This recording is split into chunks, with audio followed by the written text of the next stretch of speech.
マリーンの予告映像をジーン君に作ってもらうことになったから。Ah, yes, a piece of media that finally gets it, characters that finally get me, and the fine shitposting art of review and criticism. From an aspiring director doubtful in his skills to an expressive lolly that shits on movies as hard as I shit on anime, this movie has it all. It understands that the best pieces of media don't need to drag on for too long, and that the best anime, movies, and so on can tell us a compelling story that lets us walk away feeling something and questioning things in only an hour and a half. Recently, I watched the new The Batman movie with Robert Pattinson in it, and while I thought it was a good movie, the prevailing feeling I had once it ended was, yeah, that was too long. While it told a good story and had excellent directing and cinematography, it dragged on for far too long and was filled with scenes that could have very easily been cut. Even looking outside of Hollywood, you can see great or potentially great YouTube videos and video essays on anime, among other things, that just go on for far too long. The same logic Pompo uses for movies can apply to any piece of media, as in you can make an entertaining YouTube video, for example, that simultaneously reviews, explains, and entertains its audience on whatever show that you may have had in mind in less than 10 minutes, at least a majority of the time. And whenever a creator tries to stretch out the length of a video, it's very obvious that they're doing so because the video begins to feel like a chore, the comedic timing is off because the jokes are going on for too long, and so on and so forth. Take these 3 videos here. Each of them represents increasing fluff. They're all great videos that discuss their subject matter well, but each and every one of them, especially the hour-and-a-half Aaron video, has fluff that doesn't add to the video and could have been cut to make the video more entertaining and more digestible, all while simultaneously leaving the viewer with new emotions and thoughts by the end of it. Tick Tick Boom, a great movie that recently aired on Netflix, is something that understands the sentiment that Pompo gets at. In around an hour and 30 minutes or 90 minutes, it tells you everything it needs, is superbly acted, and leaves you with a different set of emotions than what you started it with, thus making you question certain aspects of yourself and your own life. And it does it all in less than 2 hours. You can likewise find several YouTube channels that do the same thing and make videos under 10 minutes that review the product, entertain the audience, and leaves you thinking things you wouldn't have before. Like my videos.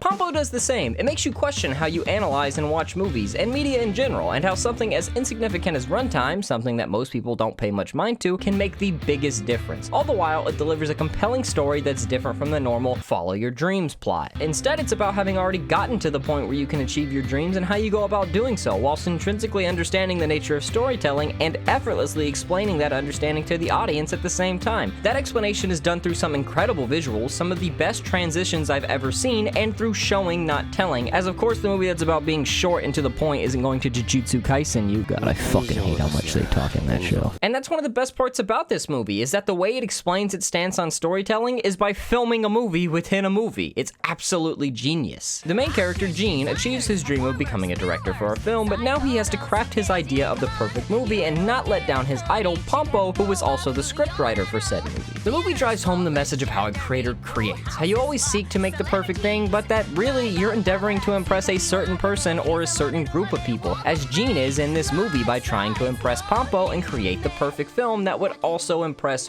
her, and would thereby lead to a good film on its own because Pompo has great taste. New best waifu. But it likewise understands the minds of creators and how they feel. When you work with a team to craft this perfect film, video, etc., and think that there's absolutely nothing that should be cut, but then you wind up with a long and bloated project and you have to make tough decisions where necessary. And in Gene's endeavor to keep the movie at 90 minutes, he goes through a lot of stress in cutting and crafting the perfect movie out of all the scenes he shot, even going so far as to have reshoots with his new edit. However, despite all that stress, Gene enjoys it, just like I enjoy the creation process for my videos, not for the act itself, but so that I can see how my audience and the people I'm trying to impress think of my creation, so that they can critique me and I can improve until I can get as close to perfection as possible. And Gene does the same thing in the latter half of the movie. This movie is fantastic because of how it understands storytelling and critique in a way that so many other shows get wrong, but it doesn't come off as mocking them, more like guiding them. It understands how to tell a great story that you'll want to rewatch several times out of enjoyment without it feeling too bloated. As good as Batman was, I'd probably never rewatch that movie. That said, however, I can't deny that part of the reason that I like this movie so much is because it just hits home for me. I decided to become a YouTuber because I hated working for other people in a field that I didn't care about and in workplaces that typically didn't care about about me. In a similar way to Mystia, I was miserable and felt like I was accomplishing nothing. Because of this, I always thought of work in general as a chore, thinking that I hated it and was called lazy by other people. And so when I started YouTube, it was only because I liked talking about anime so much and am a very opinionated person who wanted to let everyone know that, as you can tell. And YouTube was the best platform for that, as I could potentially make money from it as well, and it reaches the widest audience possible. However, as I've done YouTube day in and day out every single day for the past year, something miraculous happened.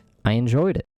It turns out that I didn't hate work and that I wasn't lazy. I just wasn't in the right field and wasn't doing what I enjoyed. I went from waking up dreading going to work every day to absolutely loving it, as I've come to learn how much passion I have for the creative process itself and not just the subject matter of talking about anime. Even editing, the most grueling part of the creation process, as the movie shows. And as a result, I wound up relating to pretty much every character in the film, because most of them are just different aspects of these feelings. I understood the struggle of Gene trying to craft the perfect video and impress the people you want to impress, working yourself to the bone to do so, and I understood the emptiness and miserableness of Mystia, feeling like I was going nowhere in life until I decided to make a change. Similarly to Natalie, I've grown and learned every step of the way of my YouTube journey, just like she did as an actress, and just like Pompo, I spent an uncountable amount of time watching movies and media in general with my late grandfather, and because of that, I relate to Pompo the most in terms of thinking and background, but the others in terms of feeling. The movie understood why and for who you make something for, and watching it felt like a glimpse into my own life. It touched me and it made me emotional, but most importantly, it made me think.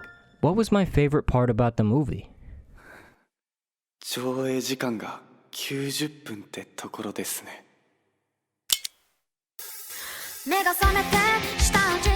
If you want to see my review on another anime movie, Josei the Tiger and the Fish, then click this video here.